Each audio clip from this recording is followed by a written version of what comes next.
پروردگار بہروں بر،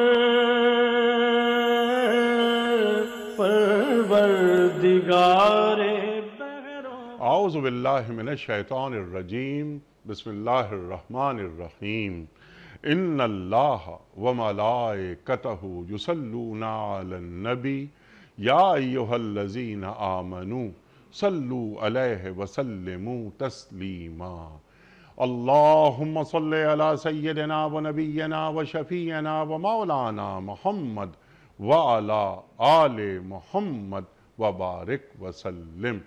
محترم خواتین و حضرات، السلام علیکم۔ پیام صبح کے ساتھ ایک بار پھر حاضر میں ہوں آپ کا میزبان انیق احمد۔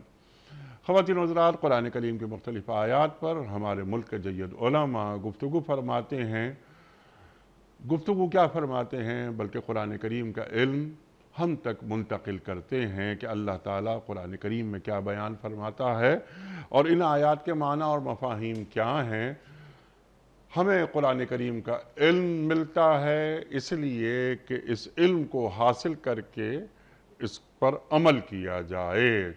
اللہ تعالیٰ ہمیں کہاں دیکھنا چاہتا ہے اور ہمیں کیسا دیکھنا چاہتا ہے، قرآن کریم ہمیں بتاتا ہے۔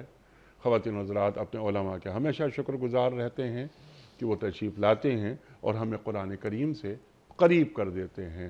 آج ہم سورہ انبیاء کی آیات 92، 93 اور 94، 92، 93 اور 94 پہ بات کروائیں گے اپنے ملک کے ایک جید عالم دین سے، اور ان سے سیکھیں گے کہ ان آیات میں اللہ تعالیٰ کیا فرما رہا ہے امت کے تعلق سے۔ اللہ تعالیٰ فرماتا ہے کہ یہ تمہاری امت حقیقت میں ایک ہی امت ہے۔ اللہ اکبر، اللہ اکبر۔ اور میں تمہارا رب ہوں، تم میری عبادت کرو۔ امت سے مراد کیا ہے؟ قرآن کریم امت کا لفظ کئی جگہ استعمال فرماتا ہے۔ امت کے معنی کیا ہیں اور اس کا جو روٹ ورڈ ہے، کیا وہ ہے، ماں ہے، اس پہ ذرا وضاحت سے کچھ باتیں ہم سمجھنے کی کوشش کریں گے۔ اللہ تعالیٰ فرما رہا ہے کہ ہم ایک امت میں ہم نے بنایا، تمہیں پیدا کیا، لیکن کیا کیا کہ لوگوں نے آپس میں اپنے دین کو ٹکڑے ٹکڑے کر ڈالا۔ کان الناس امۃ واحدہ، اللہ تعالیٰ قرآن کریم میں کسی اور جگہ بھی یہ بات فرما رہا ہے کہ تمام انسانیت ایک امت۔ اب یہاں کے لوگوں نے آپس میں اپنے دین کو ٹکڑے ٹکڑے کر ڈالا، تو انسانیت ایک امت، یہاں پر جو دین کو ٹکڑے ٹکڑے کرنے کی بات ہو رہی ہے، اس سے کیا مراد ہے؟ پھر اللہ تعالیٰ فوراً فرماتا ہے تمہیں آنا میرے پاس ہی ہے، میں سب جانتا ہوں، میں سمیع ہوں، بصیر ہوں، علیم ہوں، خبیر ہوں، تمہیں آنا میرے پاس ہی ہے، میں سب سے نمٹ لوں گا۔ اللہ اکبر۔ جو نیک عمل کرے گا بشرطے کہ وہ مومن ہو، اس کے کام کی ناقدری نہیں ہوگی۔ ہم سب لکھ رہے ہیں یہاں پر نیک اعمال بشرطے کہ مومن، حالت ایمان میں نیک اعمال اور حالت ایمان نہ ہو اور اس میں نیک اعمال، دونوں میں کیا فرق ہے؟ یہاں پر اللہ تعالیٰ کیوں یہ بات فرما رہا ہے کہ ہم تمہارے اعمال کی ناقدری نہیں کریں گے لیکن ایمان شرط ہے۔ ایک بہت بڑا مسئلہ گفتگو میں آتا ہے، ہم یہ چاہیں گے کہ علامہ لیاقت حسین صاحب اس مسئلے پہ بھی بات فرمائیں۔ خواتین و حضرات، علامہ صاحب ہمارے ملک کا ایک جانا مانا نام ہے، مشہور اور معروف اور مقبول اور محبوب نام۔ پیام صبح میں تشریف لاتے ہیں اور ہمیں قرآن کریم سے قریب کر دیتے ہیں۔ علامہ صاحب کو خوش آمدید کہتے ہوئے پروگرام کا آغاز اللہ تعالیٰ کے بابرکت نام سے، سورہ انبیاء اور آیات 92، 93 اور 94۔ اعوذ باللہ من الشیطان الرجیم، بسم اللہ الرحمن الرحیم۔ ان هذه امتکم امۃ واحدہ وانا ربکم فاعبدون وتقطعوا قطعوا أمرهم بينهم كل إلينا راجعون فمن يعمل من الصالحات وهو مؤمن فلا كفران لسعيه وإنا له كاتبون صدق اللہ العظیم۔ یہ تمہاری امت حقیقت میں ایک ہی امت ہے اور میں تمہارا رب ہوں، پس تم میری عبادت کرو۔ مگر لوگوں نے آپس میں اپنے دین کو ٹکڑے ٹکڑے کر ڈالا، سب کو ہماری طرف پلٹنا ہے۔ پھر جو نیک عمل کرے گا اس حال میں کہ وہ مومن ہو تو اس کے کام کی ناقدری نہیں ہوگی، اور اسے ہم لکھ رہے ہیں۔ صدق اللہ العظیم۔ خواتین و حضرات، محترم قبلہ علامہ لیاقت حسین صاحب کی خدمت میں اس سے پہلے کہ ہم رکھیں آج کے پروگرام کے حوالے سے پہلا سوال، کل کے پوچھے گئے سوال کا درست جواب، اور آج کا سوال آپ کی خدمت میں۔ کل کا سوال ہمارا یہ تھا کہ غزوہ احد میں مسلمان لشکر کی تعداد کتنی تھی؟ درست جواب 754۔ آج کا سوال نوٹ فرما لیجئے۔ ہجرت مدینہ کے لیے سرکار دو عالم صلی اللہ علیہ وآلہ وسلم نے اونٹنی کن صحابی سے حاصل کی؟ آپشن 1 حضرت ابو بکر صدیق رضی اللہ تعالی عنہ سے، آپشن 2 حضرت عثمان غنی رضی اللہ تعالی عنہ سے، یا حضرت طلحہ رضی اللہ تعالی عنہ سے۔ اور جو صحیح سمجھتے ہوں آپ روانہ فرمائیے۔ ہمارے فون نمبرز ہیں 00922134527 ہمارا دوسرا فون نمبر ہے 009221343009880۔ ہمارا ای میل ایڈریس ps@duniatv.tv، ہمارا SMS کا نمبر 3031، اور ہمارا واٹس ایپ کا نمبر ہے 009232182509194۔ حضرت ارشاد فرمائیے کہ اللہ تعالیٰ یہ سورہ انبیاء کی ان آیات میں کیا فرما رہا ہے۔ 92 سے ہم شروع کرتے ہیں۔ یہ امت حقیقت میں ایک ہی امت ہے۔ امت کسے کہتے ہیں؟ اللہ کیا فرما رہا ہے؟ جی بسم اللہ الرحمن الرحیم۔ بہت شکریہ محترم انیق احمد صاحب۔ میں سب سے پہلے دل کی اتھا گہرائیوں سے آپ کو جو ایک ستارہ امتیاز کا ایک اعزاز اور اکرام عطا کیا گیا اس پر مبارکباد پیش کرتا ہوں، اس دعا کے ساتھ کہ اللہ تبارک و تعالیٰ نے آپ کو اور ہمیں یہاں قرآن کی نسبت سے عزتیں عطا فرمائیں، لیکن سب سے بڑا ستارہ امتیاز یہ ہے کہ میدان محشر میں قرآن کی ہمیں شفاعت نصیب ہو جائے، اللہ اکبر، اور وہاں اللہ اکبر، قرآن انشاءاللہ۔ مجید فرقان حمید کے سائے اور برکت ہمیں نصیب ہو جائیں۔ میں دل کے اتھا گہرائیوں سے آپ کو مبارکباد بہت پیش شکریہ۔ کرتا ہوں۔ دیکھیں آج کی اس آیت کریمہ کے اندر سورہ انبیاء ہے، اور سورہ انبیاء کے اندر چونکہ انبیاء کرام کا تذکرہ ہے، اس سے پہلے جتنی آیات طیبات ہیں حضرت ابراہیم علیہ السلام کا بڑی تفصیل سے ذکر کیا گیا، حضرت داؤد و سلیمان علیہ السلام، حضرت یونس علیہ السلام، حضرت ایوب، حضرت زکریا، حضرت یحییٰ کی پیدائش کا ذکر ہے۔ اس کے بعد آ کر حضرت عیسیٰ علیہ السلام پر یہ ذکر مکمل ہوتا ہے۔ ان تمام انبیاء کا ذکر کرنے کے بعد رب تبارک و تعالیٰ نے فرمایا کہ ان ھذہ امتکم امۃ واحدہ، کہ یہ تمام کی تمام ایک ہی امت ہے تمہاری، اور یہ تمام کے تمام ایک ہی چیز ہیں۔ کان الناس امۃ واحدہ آپ نے ذکر فرمایا، دوسرے مقام پر کہا گیا کہ یہ تمام لوگ جو ہے ایک ہی امت پر تھے۔ اب آیا بنیادی طور پر کہ لفظ امت سے یہاں پر کیا مراد ہے؟ مفسرین کرام نے فرمایا کہ امت سے مراد دین ہے، امت سے مراد جماعت ہے۔ لفظ امت جو ہے وہ کئی معنی کے اندر، جیسے آپ نے فرمایا کہ یہ سے بھی مشتق ہو سکتا ہے، خود فی نفسی فی ذاتی ایک امت لفظ ہے، لیکن فرمایا کہ یہ چونکہ بنیاد کو کہتے ہیں، جیسے القریٰ مکہ مکرمہ کو کہا جاتا ہے، وہ بنیاد ہوتی ہے، اسی طرح لفظ امت جو ہے وہ ایک بنیادی طور پر جو ایک گروہ ہے، ایک جماعت ہے، اور اسی سے سارے کا سارا بنیاد اور سارے کا سارا سٹرکچر بنا۔ ٹھیک ہے۔ مفسرین کرام نے زیادہ اس کا معنی کیا ہے کہ امت سے مراد دین ہے، ٹھیک کہ تم سب کا ایک ہی دین تھا۔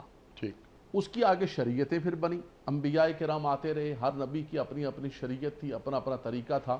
لِكُلٍّ جَعَلْنَا مِنْكُمْ شِرْعَةً وَمِنْهَاجًا، سب کی شریعتیں، سب کے منہاج اور راستے الگ تھے، لیکن فرمایا کہ شَرَعَ لَكُم مِّنَ الدِّينِ مَا وَصَّىٰ بِهِ إِبْرَاهِيمَ شَرَعَ لَكُم مِّنَ الدِّينِ مَا وَصَّىٰ بِهِ نُوحًا وَالَّذِي أَوْحَيْنَا إِلَيْكَ وَمَا وَصَّيْنَا بِهِ إِبْرَاهِيمَ وَمُوسَىٰ وَعِيسَىٰ أَنْ أَقِيمُوا الدِّينَ فَلَا تَتَفَرَّقُوا۔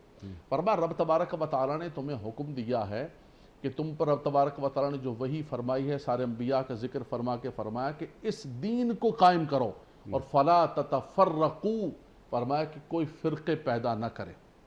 تو قرآن مجید فرقان حمید نے ہمیشہ یہی فرمایا کہ انبیاء کرام ایک دین پر تھے، ایک امت تھی، یعنی ان کی جو بنیادی مشترکات ہیں، جو پرنسپلز ہیں، جو اصول ہیں، اللہ تبارک و تعالیٰ کی وحدانیت اور اللہ تبارک و تعالیٰ کو خالق اور رازق ماننا، انبیاء کرام کی تشریف آوری، آسمانی کتابیں، صحائف، فرشتے، اور مرنے کے بعد اٹھنا، قیامت کا وقوع ہونا، جنت اور دوزخ کا ہونا، نیکوکاروں کے لیے رب تبارک و تعالیٰ نے جنت بنائی ہے، ان کا دخول ہوگا، اور گناہگاروں کے لیے، کافروں کے لیے رب تبارک و تعالیٰ نے جہنم بنایا۔ یہ تمام کی تمام وہ اصولی چیزیں ہیں جو آدم علیہ السلام سے لے کر آقا دو جہاں صلی اللہ تعالیٰ علیہ وسلم تک مشترک رہی ہیں۔ اسی طرح مثال کے طور پر اللہ تبارک و تعالیٰ کی عبادت کرنی ہے، وَأَنَا رَبُّكُمْ فَاعْبُدُونِ، میں تمہارا رب ہوں، میری ہی عبادت کرنی۔ اللہ تبارک و تعالیٰ کے سوا کسی کی بھی عبادت نہیں ہے، لیکن فرمایا کہ شریعتیں مختلف تھیں، اور شریعتوں کے اندر جو ہے وہ کیا کہتے ہیں اس کو، راستے الگ الگ تھے حالات واقعات کے تحت، لیکن یہ بنیادی چیزیں کہ جھوٹ نہیں بولنا ہے، زنا نہیں کرنا ہے، شراب نہیں پینی ہے، دھوکہ نہیں دینا ہے، ظلم نہیں کرنا ہے، یہ وہ انبیاء کرام کی تعلیمات تھی کہ جس پر سارے کے سارے انبیاء کرام متفق تھے۔ ہاں شریعتوں کے اندر مثال کے طور پر شریعت موسوی کے اندر مال غنیمت حلال نہیں تھا، اور ہمارے ہاں وہ بالکل حلال ہے۔ ان کے ہاں اگر کوئی معبد نہیں ہے، عبادت کی جگہ نہیں ہے، تو عبادت نہیں کر سکتے۔ پانی کا کوئی نعم البدل تیمم نہیں ہے۔ نبی صلی اللہ علیہ وسلم نے فرمایا جعلت لی الارض مسجدا وطہورا، بخاری اور مسلم کی حدیث بات۔ فرمایا رب تبارک و تعالیٰ نے ساری روئی زمین کو ہمارے لیے مسجد بنا دیا، اور پانی اس کو، مٹی کو جو ہے وہ اعلیٰ طہارت بنا دیا، تیمم اس کا نعم البدل آ گیا۔ کوئی کہیں پر بھی جا رہا ہے، نہ کوئی معبد ہے، نہ پانی ہے، نہ کوئی قبلہ بتانے والا ہے، اینما تولوا فثم وجہ اللہ، فرمایا اپنے دل سے تحری کرو، جہاں منہ کر کے نماز پڑھو گے رب تمہارے نماز کو قبول و منظور فرما لے گا۔ تو فرمایا کہ ان کی شریعتیں، آج قربانی سب کے ہاں تھی، وَلِكُلٍّ جَعَلْنَا مِنْكُمْ شِرْعَةً وَمِنْهَاجًا، سب کی شریعتیں مختلف، لیکن قربانی سب کے ہاں تھی۔ لیکن ان کی قربانی کا کیا تھا کہ ان کی قربانی کو آگ اچک لیتی تھی، ہمارے ہاں یہ نہیں ہے قربانی کی قبولیت کا۔ تو طریقے مختلف ہو سکتے ہیں، لیکن جو بنیادی چیزیں ہیں فرمایا وہ ایک تھی۔ لیکن کیا کیا بعد میں لوگوں نے، انبیاء کرام کا ذکر کرنے کے بعد رب تبارک و تعالیٰ نے فرمایا کہ یہ انبیاء کے بنیادی اصول اور ضوابط تھے، لیکن اس کے بعد نا خلف لوگ آئے، فخلف من بعدهم خلف اضاعوا الصلاة واتبعوا الشہوات فسوف یلقون غیا، انہوں نے اپنی نفسانی خواہشات کی بنیاد پر نفسانی خواہشات کو اختیارات کیا اور ان اصولوں کو چھوڑ دیا۔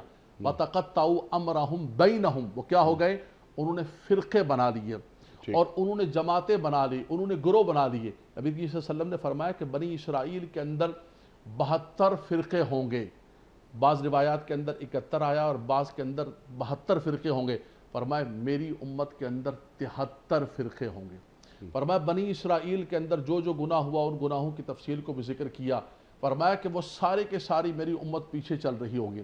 فرمایا کہ میری امت کے اندر 73 فرقے ہوں گے، اور سارے کے سارے جو ہے وہ سب کے سب ناری ہوں گے، ایک اس میں سے ناجی ہوگا، ایک اس میں سے حق پر ہوگا، اور باقی سارے کے سارے جو ہے وہ ناری ہوں گے۔ عرض کی یا رسول اللہ وہ کون سا ہوگا؟ تو حضور نے فرمایا ما انا علیہ و اصحابی، فرمایا وہ طریقہ جس پر میں ہوں اور میرے صحابہ کرام ہیں، فرمایا وہ کامیاب و کامران ہوں گے۔ تو یہاں پر فرمایا بتقطعوا امرهم بینہم، فرمایا انہوں نے ٹکڑے کر دیے۔ دوسرے مقام پر انی کے مذہب قرآن مجید کے اندر یہ لفظ استعمال ہوا فتقطعوا امرهم بینہم زبرا کل حزب بما لدیہم فرحون، انہوں نے فرقے بھی بنا لیے، ٹکڑے ٹکڑے کر دیے، لیکن اس کے بعد جو ہے اس پر وہ اتراتے تھے، خوش ہوتے تھے. ہر فرقے کو یہ لگتا تھا کہ میں حق پر ہوں اور میں ہی کامیاب و کامران ہوں. اور سامنے والا باطل ہے. سامنے والا بات ہے ان الذین فرقوا دینهم وکانوا شیعا کل حزب بما لدیہم فرحون.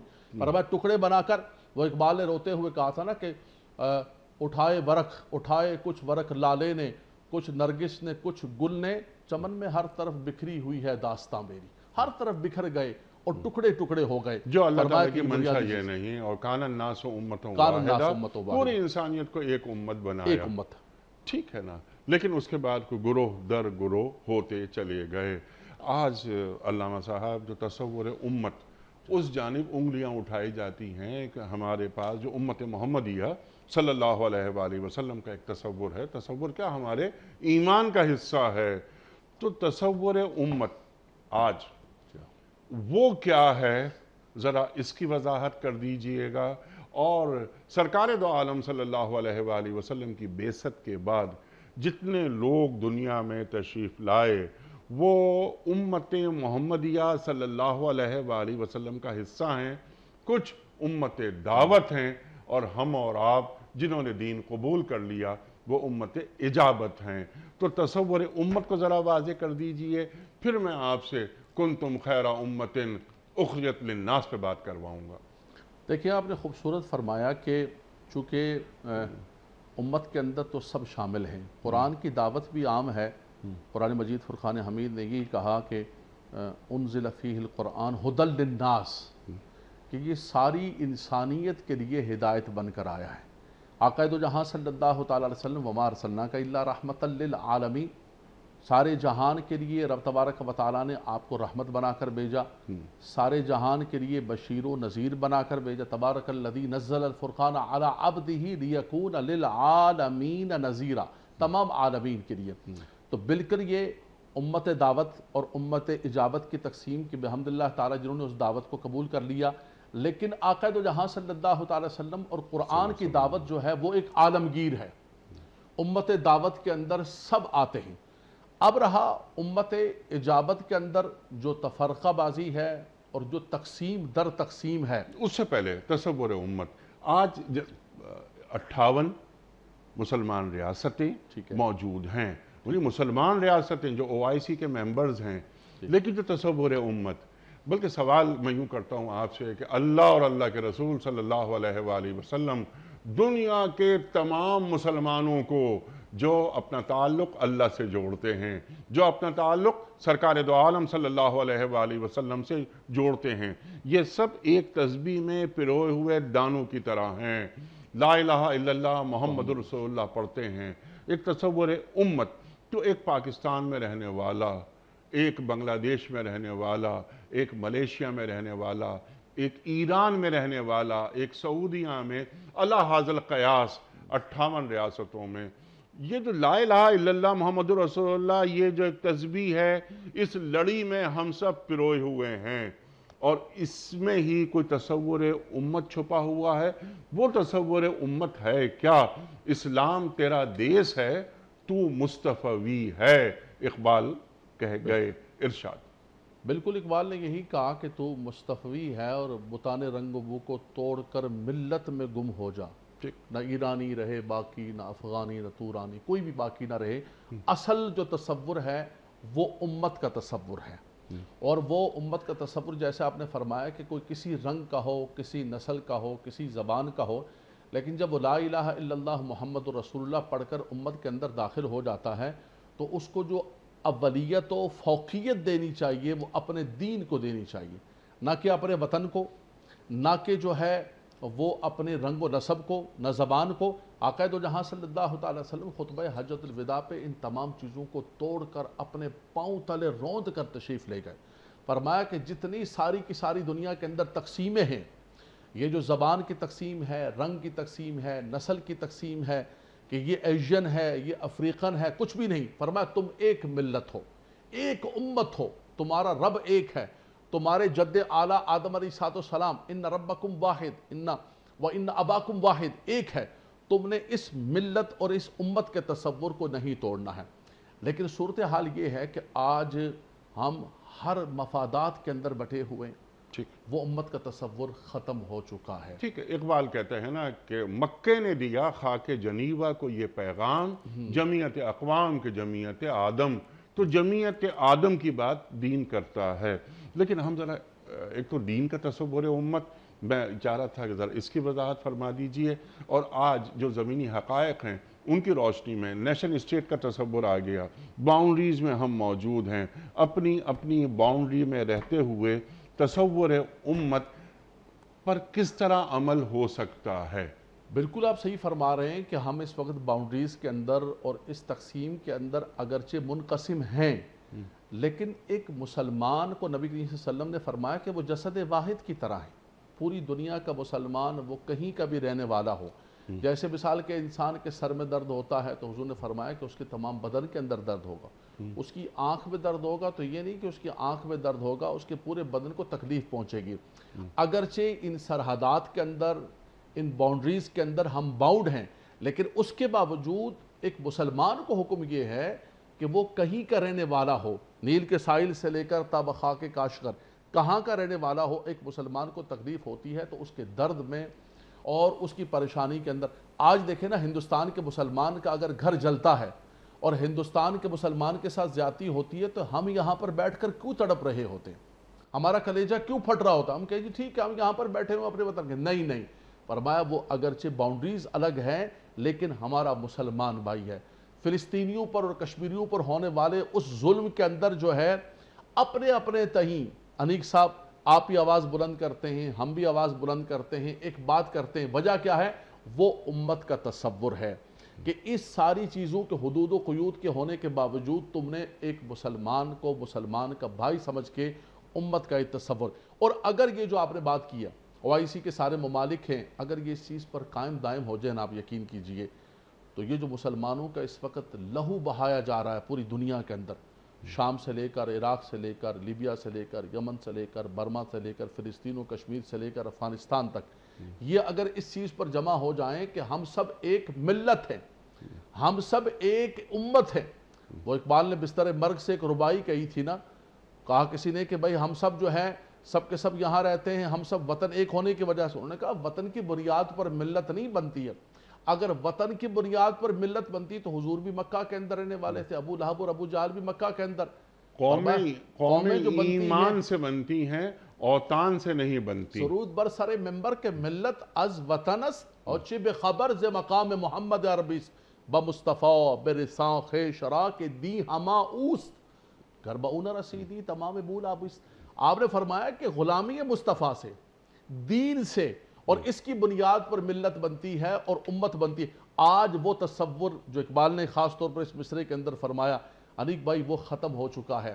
ہم اپنے علاقوں میں، اپنے سرحدوں میں اور چھوٹے چھوٹے قصبوں کو لے کر بیٹھ گئے ہیں اور اس کے سوا ہم کچھ نہیں سوچتے۔ اور یہ تصور ہے امت زندہ ہے اور قیامت تک زندہ رہے گا، زندہ رہے گا، بالکل زندہ رہے گا۔ اب سوال یہاں پر یہ ہے کہ جو آپ نے بات فرمائی ایسا ہی ہے، لگتا ہے ایسا ہی ہے، گراؤنڈ ریئلٹیز یہی ہیں کہ یہ تصور ہے امت، بلکہ اس تصور کو رفتہ رفتہ باہر بھجوایا جائے، دیس نکالا دیا جائے۔ لیکن عوام الناس کے دل جب دھڑکتے ہیں تو امت کا تصور بیدار ہو جاتا ہے۔ کہیں علامہ صاحب ایسا تو نہیں کہ ہمارے حکمران کسی اور طرح سوچتے ہوں اور ہمارے عوام کسی اور طرح سوچ رہے ہوں؟ 100% ایسا ہی ہے انیق احمد صاحب۔ 100 کے زاویے سے عوام الناس آج کے اس دور کے اندر بھی ساری خرابیوں کے باوجود ہماری معاشرتی، آج بھی عوام کے اندر ایسے لوگ موجود ہیں کہ جن کے دل دھڑکتے ہیں امت کے ساتھ، جو ایک مسلمان کی تکلیف کو دیکھ کر، وہ کہیں کا بھی مسلمان ہو، اس کا رنگ و نسل کچھ بھی ہو، لیکن وہ پریشان ہوتا ہے، اور حکمرانوں کو کوئی بھی غرض نہیں ہوتی ہے کہاں کیا ہو رہا ہے، کہاں کیا ہو رہا ہے، ان کے اپنے ملکوں کے اندر کیا ہو رہا ہے، ظلم ہو رہا ہے، زیادتی ہو رہی ہے، ان کو کھانے کا کچھ نہیں مل رہا، فاقہ ہو رہا ہے۔ ان حکمرانوں کو اپنے جن اہل وطن کا وہ نام بیچ رہے ہوتے ہیں اور جن کے نام پر وہ حکومتیں کر رہے ہوتے ہیں، نہ ان کو ان کی پرواہ ہوتی ہے اور نہ ہی امت کی پرواہ ہوتی ہے۔ ٹھیک ہے، تو امت کی سطح تو پر بالکل فرق ہے عوام الناس کے سوچ کے زاویے کسی کے اور اندر، طرح سوچ رہے ہیں عوام اور حکمران کسی اور طرح۔ اچھا، ان تمام حالات و واقعات کو پیش نظر رکھتے ہوئے اگر کوئی حکمران یہ نعرہ لگاتا ہے کہ سب سے پہلے پاکستان، تو یہ نعرہ خلاف تصور امت ہے یا خلاف دین ہے؟ دیکھیں اس کے اندر تو کوئی شک نہیں ہے کہ ہمیں اپنے پاکستان کے ایسٹس اور اپنے پاکستان کے حقوق اور اپنے پاکستان کے جو معاملات ہیں اس کے لیے ہمیں آگے بڑھ کر جد و جہد کرنی چاہیے اور ان حقوق کو ہمیں چھین کے دینا چاہیے اگر سربراہ مملکت لیتا ہے.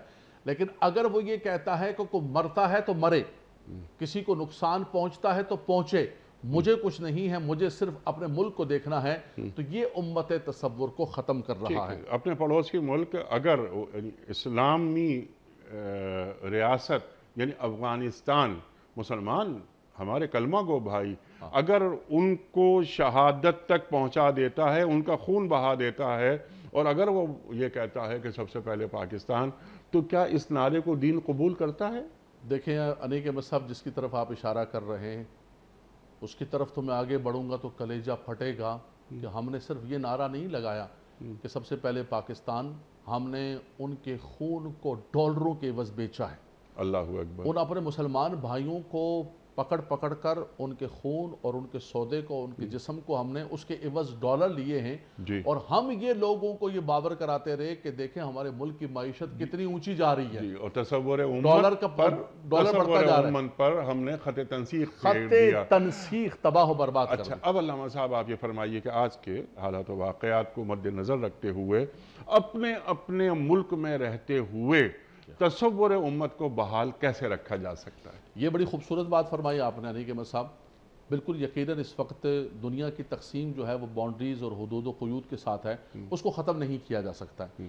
اس کے ساتھ رہتے ہوئے کم از کم آپ اتنا کر لیں کہ اگر پوری دنیا میں کسی سربراہان مملکت کے طور پر دیکھیں عوام الناس ہے، عوام اپنی سطح پر ایک آواز بلند کر سکتی ہے، اپنی سطح پر ایک جد و جہد کر سکتی ہے جو میں اور آپ بیٹھ کے کر رہے ہیں. لیکن سربراہ مملکت جو صاحبان اقتدار ہیں، جن کے پاس حکومتیں ہیں، وہ کم سے کم رہتے ہوئے اتنا کر سکتے ہیں کہ وہ آواز کو بلند کریں. کہیں پر بھی پوری دنیا کے اندر مسلمان کے ساتھ اگر ظلم ہو رہا ہے، زیادتی ہو رہی ہے، اور اس کے لیے صرف آواز بلند کرنا نہیں، آواز بلند معذرت کے ساتھ اگر اجازت دیں مجھے، یہ صرف نہ کہیں کہ بھائی کشمیر والوں کے لیے جمعے کے دن آدھے گھنٹے کے لیے کھڑے ہو جاؤ. عملی طور پر کوئی نہ کوئی کردار ادا کریں. عملی طور پر مثلاً اب دیکھیں باقاعدہ طور پر اقوام متحدہ کے اندر آپ موجود ہیں، اقوام متحدہ کی قراردادیں موجود ہیں جہاں ہم دوسری چیزوں کے لیے اتنی جد و جہد کر رہے ہوتے ہیں. وہاں دنیا آج لابنگ ہے. آج ہمارے دشمن ممالک، خاص طور پہ انڈیا ہمارا پڑوسی ہے، وہ دنیا کے اندر لابنگ کرتا ہے. لابنگ کے ذریعے کام کیا جاتا ہے. ہم نے 75 سال کے اندر کتنی لابنگ کی ہے کشمیر کے لیے، اس کو ہم اپنی شہرک تو کہتے ہیں، اس کو ہم اپنا حصہ تو کہتے ہیں، لیکن اس حصے کے لیے ہم نے کتنے جد و جہد کی ہے. علامہ صاحب یہ ایک گفتگو کی حد تک تو آپ نے بہت اچھی بات فرمائی کہ یو این میں بیٹھ کر اپنی بات کو، اپنے اسٹانس کو پیش کر دیں نا. لیکن ایک بات اور، ایک ہوتی ہے حکمت عملی امت کی سطح پر، ایک چیز ہے عملی حکمت. دونوں میں بڑا فرق ہوتا ہے. مثال کے طور پر اگر تمام مسلمان ریاستیں جو کہ امت محمدیہ صلی اللہ علیہ وآلہ وسلم سے وابستہ ہیں، کلمہ گو ہیں، اہل ایمان ہیں، حکمران ہو سکتا ہے کہ ہم سے زیادہ دین سے محبت کرتے ہوں، اگر عسکری بنیاد پر ایک وحدانیت قائم کریں، ایک وحدت قائم کریں، ایک قوت بنے، کیا عجب ہے کہ امت محمدیہ صلی اللہ علیہ وآلہ وسلم اپنے طور پر، یعنی اپنا، جیسے یورو ہے، یورپی یونین نے اپنی کرنسی ایک ایجاد کر لی، بنا لی، تو کیا امت محمدیہ صلی اللہ علیہ وآلہ وسلم میں معاشی بنیادوں پہ مضبوط ہونے کے لیے ہم ایک اپنی کرنسی کوائن نہیں کر سکتے؟ کیا ضروری ہے کہ ہماری تجارت غیر ملکی کرنسی میں ہو، ہم مارے پھر رہے ہوں، ہاتھ ہمارا نیچے ہو، ہم بڑے مالیاتی اداروں سے قرض لینے کے لیے ادھر ادھر جا رہے ہوں؟ کیا ہی اچھا ہو کہ ہم علمی بنیاد پر پورے عالم اسلام میں ایکسپرٹ کالونیز بنا لیں، تصور امت کو دیکھتے ہوئے. اس میں ہماری شارٹ ٹرم پلاننگز ہوں، کچھ لانگ ٹرم پلاننگز ہوں. شارٹ ٹرم پلاننگ 5-10 سال میں اس امت کو کہاں لے کے جانا ہے. لانگ ٹرم پلاننگ وہ علوم حاصل کیے جائیں گے اس 50, 70, 100 سال میں کہ جن کو حاصل کرنے کے بعد دنیا پر حکومت کی جاتی ہے. تو امت کی زندگی میں 50, 70, 100 برس بڑے نہیں ہوتے. تو مثلاً 5 علوم جنہیں بڑی طاقتیں حاصل کر کے دنیا پر حکومت کرتی ہیں، تو امت محمدیہ صلی اللہ علیہ وآلہ وسلم کیا ان خطوط پر یکجا نہیں ہو سکتی؟ یا عرب الگ، عجم الگ، فرقوں میں بانٹ دیا گیا، فہم دین کا ناقص تصور ان کے پاس چل رہا ہے؟ کیا آپ میری باتوں سے اتفاق کرتے ہیں؟ انیق احمد صاحب، یہ تو آپ نے بہت درد دل کا ذکر کیا اس وقت امت کی ذب و حالی کا، اور حکمرانوں نے جو تقسیم کیا ہوا ہے، اگر جمع کرنا چاہتے ہیں پوری امت کو، خوبصورت آپ نے مثال دی کہ انہوں نے یورو بنایا ہوا ہے، انہوں نے اپنی کرنسی بنائی ہوئی ہے، انہوں نے اپنی ٹیکنالوجی کو دنیا کے اوپر جو ہے نا نافذ کر کے آپ کو کنٹرول کیا ہوا ہے، جی ان کی آپ کی کمانڈ کنٹرول ان کے پاس ہے۔ بات یہ ہے کہ یہ 100% کیا جاتا ہے، اور دوسری بات یہ کہ رب تبارک و تعالیٰ نے آپ کو کسی بھی اعتبار سے کوئی کمی نہیں دیکھی۔ آئل دیکھیں تو آپ کے پاس ہے، معدنیات دیکھیں تو آپ کے پاس ہے، منرل دیکھیں تو آپ کے پاس ہے، سب کچھ آپ کے پاس ہے۔ اگر نہیں ہے تو قیادت نہیں ہے، اگر نہیں ہے تو امت کو جمع کرنے کا وہ جو تصور ہے کسی حکمران کے اندر۔ ہاں، ایک ماضی کے اندر کچھ حکمرانوں نے کوشش کی 1-2 دفعہ جمع کرنے کی، آئل کے اوپر جمع کرنے کی، کرنسی کے اوپر جمع کرنے کی، ان کو ختم کر دیا گیا، لیکن اس جد و جہد کو ختم نہیں کرنا چاہیے تھا، اس جد و جہد کو جاری رکھنا چاہیے تھا کہ تمام مسلمانوں کی ایک کرنسی ہو، اور مسلمانوں کے درمیان جو ہے تجارت اس کو آسان سے آسان۔ پورے یورپ کے اندر دیکھیں آپ، 17، 18، 20 ممالک کے اندر انہوں نے کیا کیا ہوا کہ ویزے کو فری کیا ہوا ہے، لیکن ہم اپنے مسلمان ممالک کے اندر مشکل ترین حالات کے اندر ہوتے ہیں۔ تو امت کا یہ تصور اگر کیا جائے تو آج بھی امت کے حالات بدل سکتے ہیں، آج بھی احوال بدل سکتے ہیں، لیکن بات یہ ہے حنیق صاحب کہ کسی کو اس بات کا احساس نہیں، نقصان ہے۔ اقبال نے کہا وائے ناکامی متاع کارواں جاتا رہا، کارواں کے دل سے احساس زیاں جاتا رہا۔ آج ہمیں اس چیز کا بھی احساس نہیں ہے کہ ہم غلام بنے ہوئے ہیں، اور ہم ایک ایک چیز صبح اٹھ کر ہم چیک کر رہے ہوتے ہیں کہ وہ کرنسی کہاں پہنچی ہے اور ہمارے ملک کی معیشت کہاں پہنچی ہے۔ اس سطح پر ہم پہنچے ہوئے ہیں۔ یہ جو بات تو آپ نے امت کا بہترین قسم کا تصور یہ ہے کہ یہ ساری چیزوں کو جمع کر کے اپنے سارے معاملات کو، تو آج ایک سپر پاور بن سکتی ہے 58 ممالک۔ سبحان اللہ، سبحان اللہ۔ بھروسہ کر نہیں سکتے غلاموں کی بصیرت پر کہ دنیا میں فقط مردان حر کی آنکھ ہے بینا۔ تو یہ غلامانہ، مروبانہ اور مغلوبانہ یہ سوچ، یہ اقبال نکالنا چاہتے رہے۔ اچھا، اب آج کے حالات و واقعات کو دیکھتے ہوئے، بلکہ ایک بات حالات و واقعات کا ہمیشہ دین کا ایک ورلڈ ویو ہوتا ہے۔ جس طرح مسلمان حکمران اپنے آج کے مسائل کو حل کرنا چاہتے ہیں، اسی انداز سے پوری دنیا اپنے مسائل کو حل کرنا چاہتی ہے، لیکن امت محمدیہ صلی اللہ علیہ وآلہ وسلم سے وابستہ حکمران کا طرز فکر اور طرز نگاہ کچھ اور ہونی چاہیے نا۔ دنیا کو ایک غیر مسلم بھی دیکھتا ہے، لیکن جو مومن دیکھتا ہے، اور اگر وہ مومن حکمران ہو، وہ سپہ سالار ہو، میں نے اے امیر سپاہ تیری سپاہ دیکھی ہے، قل هو اللہ کی شمشیر سے خالی ہے نیام۔ یہ اقبال فرما رہے ہیں، اللہ اکبر، اللہ اکبر۔ تو نیام میں قل هو اللہ کی شمشیر کیسے رکھی جاتی ہے؟ یہ ہے امت محمدیہ کا تصور کہ سب IMF ہر ملک اس کی طرف دیکھتا ہے، لیکن امت محمدیہ سے وابستہ فرد حکمران، کیا اس کا بھی طرز فکر، اس کا بھی طرز استدلال وہی ہونا چاہیے جو کسی حکمران کا؟ مسلمان حکمران کس کی نیابت کر رہا ہے؟ ارشاد۔ بالکل آپ نے صحیح فرمایا کہ ایک مسلمان حکمران اور ایک دنیا کو چلانے والا حکمران ہے، اس کی سوچ میں، فکر میں فرق ہونا چاہیے۔ اقبال نے کہا خاص ہے ترکیب میں قوم رسول ہاشمی۔ تمہاری ترکیب بھی بالکل مختلف ہے، تمہاری فکر ہی بالکل مختلف ہے۔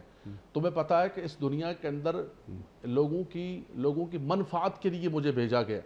یہ جو تمکن ہے، یہ جو اقتدار ہے، فرمایا یہ اس لیے دیا گیا ہے تاکہ لوگوں کی منفعت، سیاست کا معنی ہی انتظام ہے اور نظم کو چلانا ہے۔ وہ یہ سمجھتا ہے کہ مجھے یہ ڈیوٹی لگائی گئی ہے، لیکن آج صورتحال یہ ہے کہ حکمران خود اپنے آپ کو، اپنی قوم کو گروی رکھنے کے لیے تیار ہیں، اپنے ایئرپورٹس کو گروی رکھنے کے لیے تیار ہیں، اپنی ہر چیز، قوم کے ایک ایک بچے کو جو ہے IMF کے اندر جا کر گروی رکھ کے کہتے ہیں، اور ہمارے یہاں جشن منایا جاتا ہے، مبارک ہو انیک بھائی، مبارک ہو، وہ نا ہماری قسط آ رہی ہے، ہماری ادار کی قسط آ رہی ہے، ہمارے ملک کے اندر جشن منایا، جو قوم غلامی کی آپ نے بات کی ہے، یہ بات بہت آگے بڑھ جائے گی، شروع آپ نے موضوع کیا ہے، یہ جو قوم اپنے ادھار اور قسط آنے پر جشن منا رہی اور خوشخبریاں دے رہی ہے قوم کو، وہ قوم کیا آزاد اچھا ہوگی تو اور کیا مفتی آزادی صاحب آپ ملے یہ گی؟ فرمائیے کہ اب ان مسائل سے یہ کیسے نکلا جائے؟ دین کیا بتاتا ہے، قرآن کیا بتاتا ہے ہمیں؟ تصور امت کی بحالی، یہ تو حالات کا نوحہ ہے، یہ ہم پڑھتے رہیں گے، لیکن اس سے نکلنا ہے نا، تو اس کا حکیمانہ انداز کیا ہے؟ دیکھیں محترم انی کے صاحب، گزارش یہ ہے کہ یہ جو دین اسلام ہے، ان الدین عند اللہ الاسلام، سارے ادیان پر رب تبارک و تعالیٰ نے اس دین کو غالب فرمایا اور آقا دو جہاں صلی اللہ علیہ وسلم اس دین کو مکمل فرما کے گئے، الیوم اکملت لکم دینکم، اور صرف اس کو تھیوری کے اندر نہیں، کوئی تھیوری نہیں کہ صرف کتابوں کے اندر ہے، قرآن کے اندر ہے، حدیث کے اندر ہے، پریکٹیکل طور پر زمین پر ان احکامات کو نافذ کر کے، قانون الہی کو، نظام مصطفیٰ کو نافذ کر کے گئے آقا دو جہاں صلی اللہ تعالی وسلم، پھر حضور علیہ السلام کے سارے خلفاء نے اس زمین پر جو ہے کَیْ لَا یَکُونَ بَیْنَ النَّاسِ اغنیاء، کَیْ لَا یَکُونَ دُولَةً بَیْنَ الْاغْنِیَاء، فرمایا کہ یہ دولت کا جو ارتکاز ہے اس کو ختم کیا ہے کہ چند ہاتھوں کے اندر، چند لوگوں کے اندر نہ ہو، بلکہ اس کی ترسیل ہونی چاہیے، اس کی تنفیذ ہونی چاہیے، اور یہ کر کے دکھایا۔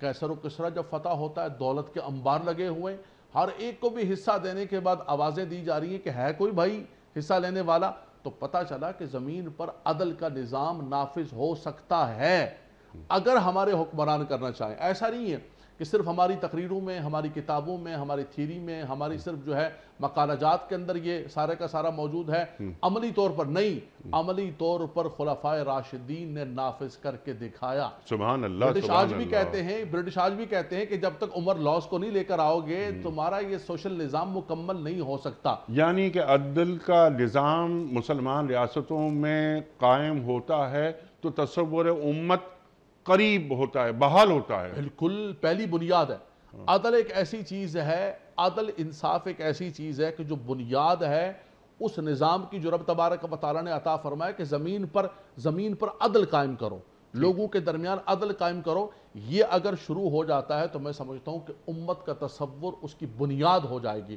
اور اس کی برکات آپ عدل کی دیکھیں گے کہ معاشرے کے اندر کیا ہوگا، رب تعالیٰ آسمان سے بھی زمین سے بھی برکت رحمت نازل فرمائے گا۔ سبحان اللہ، سبحان اللہ۔ یہ کام یعنی حکمرانوں کے ہیں، ہمارے 100%۔ جو عوام اور رعایا کے مستقبل کے حوالے سے ان سے پوچھا جائے گا کہ تمہیں ہم نے حکمران بنایا تھا اور تم مسلمان حکمران تھے۔ حکمران تو کوئی بھی ہو جاتا ہے، کوئی بھی صدر کسی ملک کا ہو جاتا ہے، لیکن ایک صدر میں اور ایک امتی صدر میں، ایک وزیر اعظم میں اور ایک امتی وزیر اعظم میں زمین آسمان کا فرق ہوتا ہے۔ اچھا مفتی صاحب، یہ تو بہت ساری باتیں آپ نے بیان فرما دی، اور سبحان اللہ، سبحان اللہ، تصور امت زندہ رہے گا، قیامت تک رہے گا، یہ آپ نے بالکل ہمیں سمجھا دی یہ بات۔ اللہ تعالیٰ فرما رہا ہے اب کہ تصور امت کیا ہے؟ وَاعْتَصِمُوا بِحَبْلِ اللَّهِ جَمِيعًا وَلَا تَفَرَّقُوا، قرآن کریم فرماتا ہے۔ ہمیں کیا فرما رہا ہے؟ كُنْتُمْ خَيْرَ أُمَّةٍ أُخْرِجَتْ لِلنَّاسِ، اللہ اکبر، اللہ اکبر۔ تم نے دین کو ٹکڑوں میں بانٹ دیا۔ یہ فرقہ بندی، مختلف سوچیں، ابھی امت کی بات ہو رہی تھی تو عرب اور عجم الگ الگ انداز سے سوچتے ہیں، بلکہ مد مقابل کھڑے ہو جاتے ہیں۔ ایک دوسرے کو کمپلیمنٹ کرنا چاہیے، میں آپ کی قوت بنوں، آپ میری قوت بنیں۔ جو مسلکی اختلافات ہیں، جو ہمارے لسانی اختلافات ہیں، جو ہمارے قومی اختلافات ہیں کہ میں ایران سے میرا تعلق ہے، میرا تعلق سعودیہ سے ہے، میرا تعلق کسی اور ملک سے ہے، ہم ایک دوسرے کی قوت کیسے بن سکتے ہیں؟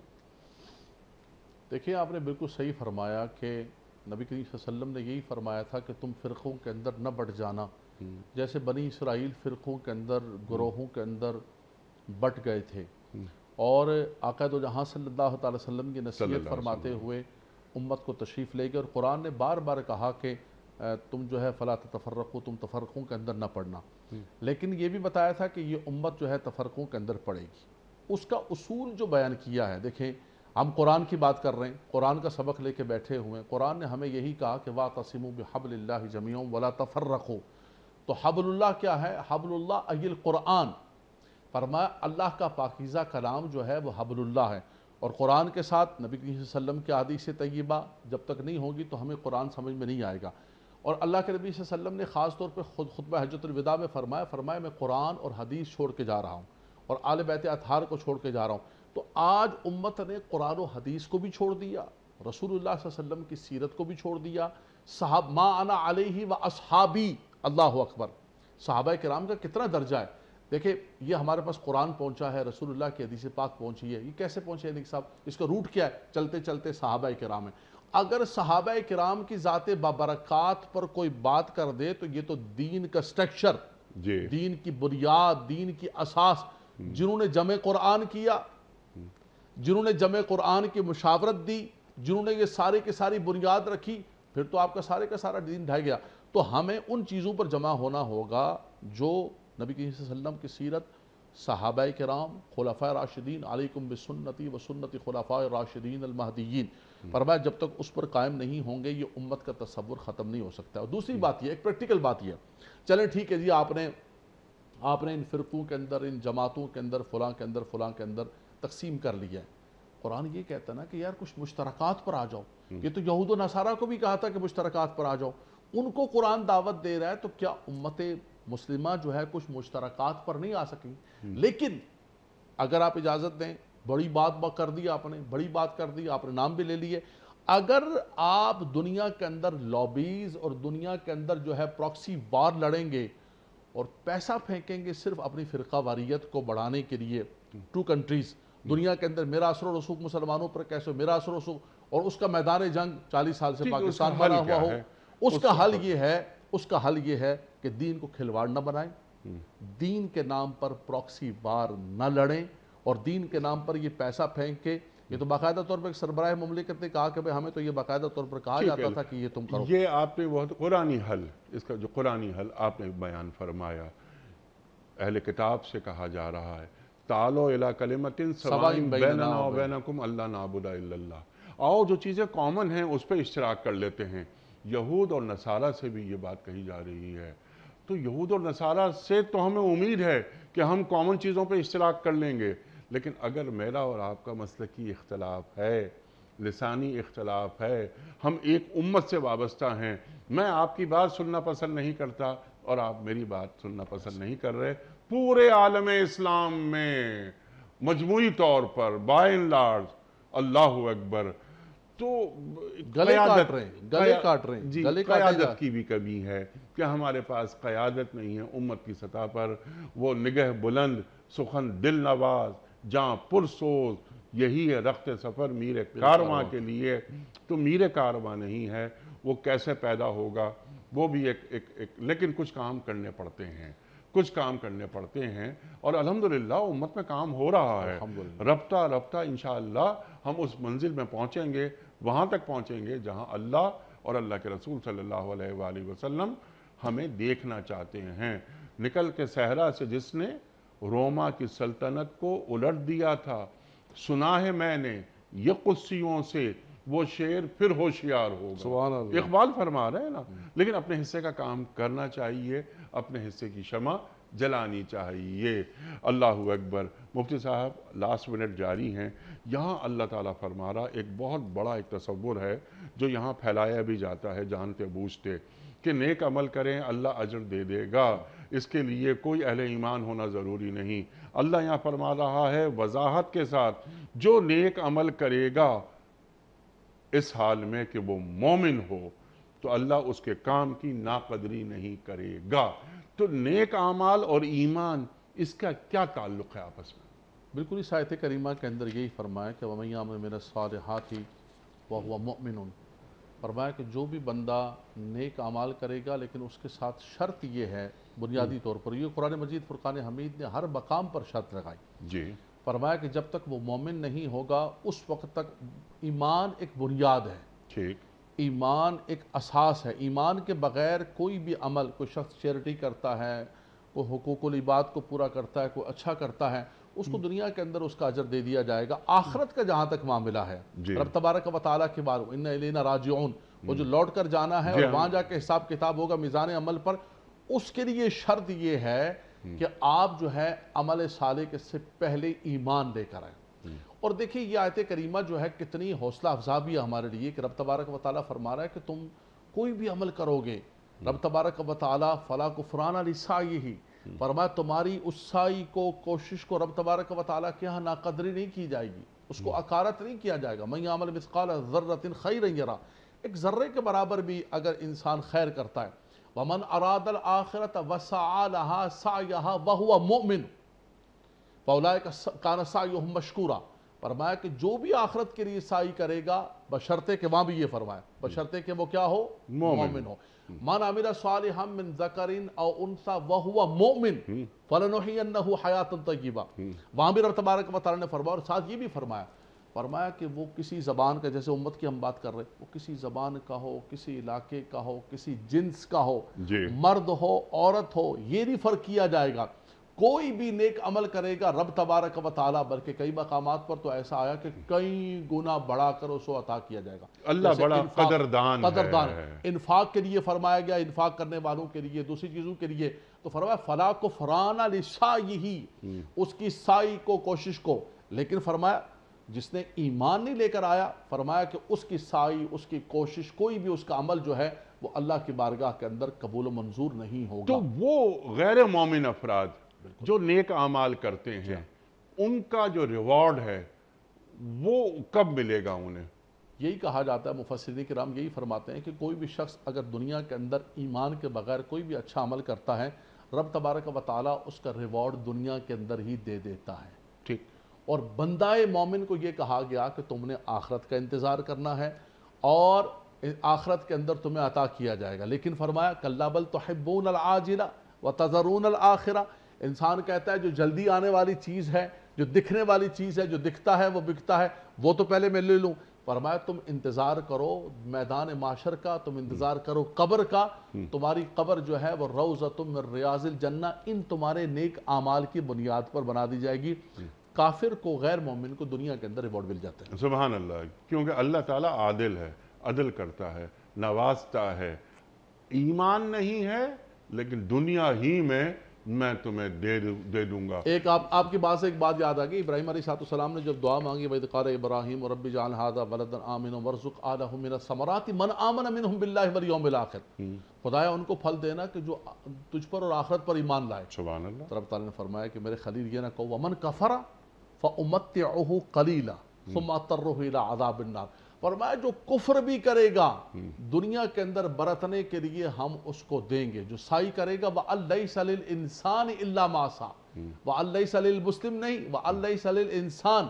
فرمایا دنیا کے لیے جو بندہ بھی سعی کرے گا فَأُمَتِّعُهُ قَلِيلًا، ہم اس دنیا کے اندر اس کا ریوارڈ اس کو دے دیں گے. سبحان اللہ. سبحان اللہ. اللہ کے یہاں ناانصافی نہیں ہے. دنیا میں اچھے کام کیے، کسی غیر مسلم نے، غیر مومن نے، اللہ تعالیٰ ان سے زندگی میں ہی انعامات سے نواز دے دیتا ہے. اور یہ اللہ تعالیٰ کا فضل ہے، اللہ کی رحمت ہے. اور بہت اچھی بات آپ نے فرمائی ہے کہ انسان اور مومن دونوں میں فرق ہے. جنت تو مطلوب بھی نہیں ہے غیر مسلم کو. یہ تو ہم اہل ایمان ہیں، ہم مانگتے ہیں اللہ تعالیٰ سے جنت. دنیا ہی مطمئن نظر رہتی ہے غیر مومن کے لیے، تو اللہ تعالیٰ دنیا میں ہی اسے نواز دیتا ہے. علامہ صاحب میں آپ کا بڑا شکر گزار، بڑا ممنون. آپ تشریف لائے اور حسب روایت آج بھی ہم نے آپ سے بہت سیکھا. خواتین و حضرات، اللہ تعالیٰ ہمارے علماء کو ہمیشہ سلامت رکھے. تشریف لاتے ہیں اور قرآن سے ہمیں قریب کر دیتے ہیں. کوئز. کل کا سوال یہ تھا کہ غزوہ احد میں مسلمان لشکر کی کل تعداد کتنی تھی؟ درست جواب 754. آج کا سوال نوٹ فرما لیجئے. ہجرت مدینہ کے لیے سرکار دو عالم صلی اللہ علیہ وآلہ وسلم نے اونٹنی کن صحابی سے حاصل کی؟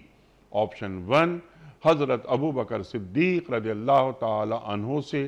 آپشن 2 حضرت عثمان غنی رضی اللہ تعالی عنہ سے، یا حضرت طلحہ رضی اللہ تعالی عنہ سے. اور جو صحیح سمجھتے ہوں آپ روانہ فرمائیے۔